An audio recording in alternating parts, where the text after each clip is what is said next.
Hello everyone, welcome to financial tree company. This is CA Divya Agrawal. आज हम बात करेंगे बहुत ही इम्पॉर्टेंट टॉपिक पे, जो कि है TDS when NRI sells is property in India. यानी जब नॉन रेजिडेंट इंडियन अपनी प्रॉपर्टी सेल करते हैं इंडिया में, तो क्या TDS के इम्प्लीकेशंस आते हैं उनके ऊपर। सबसे पहले ये समझते हैं कि TDS डिडक्ट करते हैं उसमें दो चीज़ें देखते हैं। पहले कि क्या जो सेलर है वो रेजिडेंट है या नॉन रेजिडेंट है। अगर सेलर रेजिडेंट है तो 194I अप्लाई होता है, जिसमें 1% TDS डिडक्ट करने की बात होती है। अगर सेलर रेसिडेंट नॉन रेसिडेंट होता है तो सेक्शन 195 अप्लाई होता है, जिसमें ये बोला जाता है कि अगर NRI पर अपनी प्रॉपर्टी सेल करता है तो वो TDS डिडक्ट करेगा एट द रेट ऑफ, यानी बायर के ऊपर रिस्पॉन्सिबिलिटी है TDS डिडक्ट करने की। अगर रेसिडेंट सेलर है तो बायर के ऊपर रिस्पॉन्सिबिलिटी है 1% TDS डिडक्ट करने की। अगर नॉन रेसिडेंट सेलर है तो बायर के ऊपर रिस्पॉन्सिबिलिटी है TDS डिडक्ट करने की, जो कि है 20% if long term capital gains. और अगर पीरियड ऑफ होल्डिंग 2 साल से ज़्यादा है तो लॉन्ग टर्म कैपिटल गेंस 2 साल से कम है तो शॉर्ट टर्म कैपिटल गेंस, जो कि टैक्स स्लैब के हिसाब से जाएगा। नाउ इस सेक्शन में आपको सरचार्ज और सेस दोनों पे करना पड़ता है। तो टैक्स रेट जो भी एप्लीकेबल होगा प्लस सरचार्ज प्लस सेस जो भी एप्लीकेबल होगा, उसके हिसाब से आप टैक्स TDS डिडक्ट करेंगे। अब इस TDS को डिडक्ट करने का प्रोसीजर क्या होता है। सबसे पहले तो अपन ये समझेंगे कि जो सेलर है वो रेसिडेंट है या नॉन रेसिडेंट है। रेसिडेंट है या नॉन रेसिडेंट डिपेंड करेगा इनकम टैक्स के रूल्स के हिसाब से, जो कि एक SSC को रेसिडेंट या नॉन रेसिडेंट बोलता है। वो इनकम टैक्स में एक पीरियड ऑफ स्टे दिया गया है कि इस साल में या पिछले कुछ सालों में जितने भी दिन आप स्टे करते हैं उसके हिसाब से आप रेसिडेंट और नॉन रेसिडेंशियल स्टेटस अपने निकाल सकते हैं। देन अगर वो नॉन रेसिडेंट है तो बायर के ऊपर रिस्पॉन्सिबिलिटी है TDS डिडक्ट करने की। फिर बायर क्या करेंगे, बायर को सबसे पहले एक टैन नंबर देना पड़ेगा, जो कि हम बोलते हैं टैक्स डिडक्शन अकाउंट नंबर और collection account number. Tax deduction account number और collection account number, TAN number एक लेना पड़ेगा। उस टैन नंबर के थ्रू ही आप क्या टैक्स डिपॉजिट कर सकते हैं और TDS रिटर्न भी फाइल करेंगे। जब आपका टैन नंबर आ जाता है तो आप सबसे पहले असेसिंग ऑफिसर को अप्लाई करेंगे for computation of capital gains. इस केस में आप कैपिटल गेंस खुद भी कंप्यूट कर सकते हैं, पर आपको AO को भी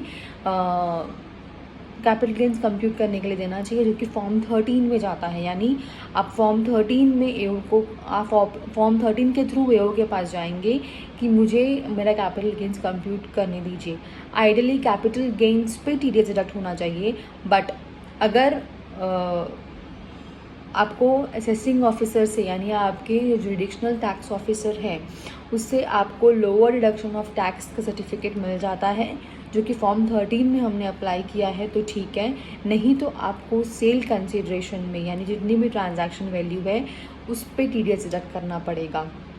तो ये जो कंप्लायंसेस है कि आपको AO के पास जाके फॉर्म 13 में अप्लाई करना है for lower deduction of tax, ये जो है ये सेलर का पार्ट है, ये सेलर करेगा। एंड देन जो असेसिंग ऑफिसर है, अगर उनको सब ठीक लगा वो सारे डॉक्यूमेंट्स वेरीफाई करेंगे। अगर उनको ठीक लगा तो वो आपको lower deduction of tax certificate देंगे, जिसमें कि रेट स्पेसिफाइड होगा कि इस रेट से आप TDS डिडक्ट करेंगे। ये TDS सर्टिफिकेट सेलर जो है वो बायर को देगा, एंड देन बायर उस TDS के रेट से उस रेट से TDS डिडक्ट करेगा। नाउ ये जो प्रोसीजर है ये आपके जो भी आप कुछ भी ट्रांजैक्शन करते हैं, यानी अगर आप एडवांस दे रहे हैं या उस केस में अगर आप रजिस्ट्री में पैसा दे रहे हैं, उससे पहले सारी ट्रांजैक्शन में उससे पहले रेट तय हो जाना चाहिए, क्योंकि आपको TDS डिडक्ट करना है at the time of payment. यानी जब आप पेमेंट करेंगे तब आपको TDS डिडक्ट करना है, यानी बायर को TDS डिडक्ट करना है at the time of payment.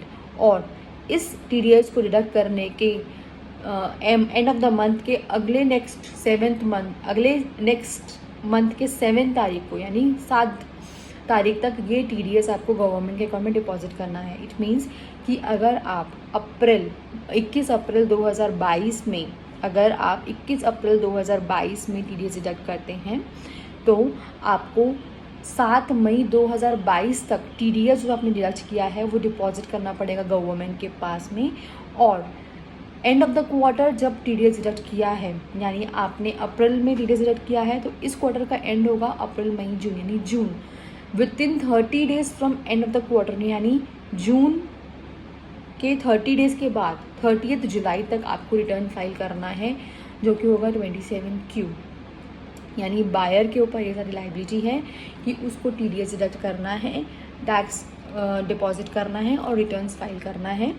And then form 16A seller को देना है, जिसके बेसिस पे सेलर जो है वो अपने रिटर्न्स जब फाइल करेगा तो उसका क्रेडिट लेगा। फॉर्म 26AS में दिखेगा कि आपने कितना टैक्स डिडक्ट किया है, मतलब आपका कितना टैक्स डिडक्ट हुआ है, उस हिसाब से आप अपने इनकम टैक्स रिटर्न में उसको क्लेम कर सकते हैं। हमको ये समझ में आ गया कि रेट क्या होगा, हमको ये समझ में आ गया कि कौन सी वैल्यू पे कटेगा TDS। नाउ TDS रिटर्न्स कब फाइल करने हैं, हमको ये भी समझ में आ गया। देन अब इसके बाद क्या होता है, जब सारे ट्रांजैक्शंस हो जाते हैं, सेल परचेज के TDS डिडक्ट हो जाता है, तो जो सेलर है वो अपने जब उनको पैसा मिल जाता है तो वो अपने पैसे को बाहर मतलब जहाँ वो रहता है, जिस भी कंट्री में वो रिसाइड करता है, वहाँ लेके जाना चाहता है उस पैसे को। जब वो रिपैट्रिएट करना चाहता है तो उससे बैंक एक फॉर्म मांगती है, जो कि होता है फॉर्म 15CA या CB। इस केस में बैंक ये फॉर्म इसलिए मांगती है ताकि वो एश्योर हो जाए कि जो नॉन रेजिडेंट है उसने इंडिया में सारे टैक्सेस पे कर दिए हैं एंड देन वो पैसा इंडिया से बाहर जा रहा है।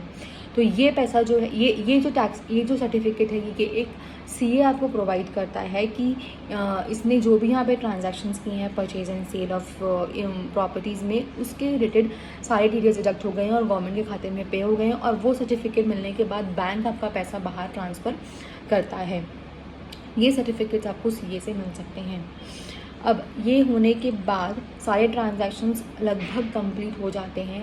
इस केस में जो NRI है उसको अपना रिटर्न फाइल करना रहेगा, क्योंकि जब वो रिटर्न फाइल करेगा तभी अपने रिफ़ंड को क्लेम कर पाएगा जो कि TDS डिडक्ट हुआ है।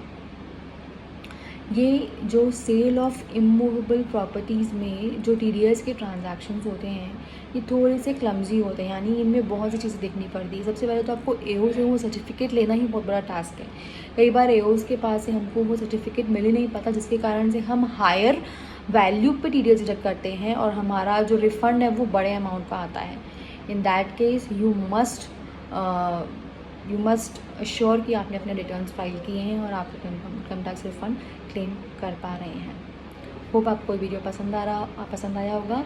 Please visit our website financialtricambani.com and do mail us if you have any queries. Thank you.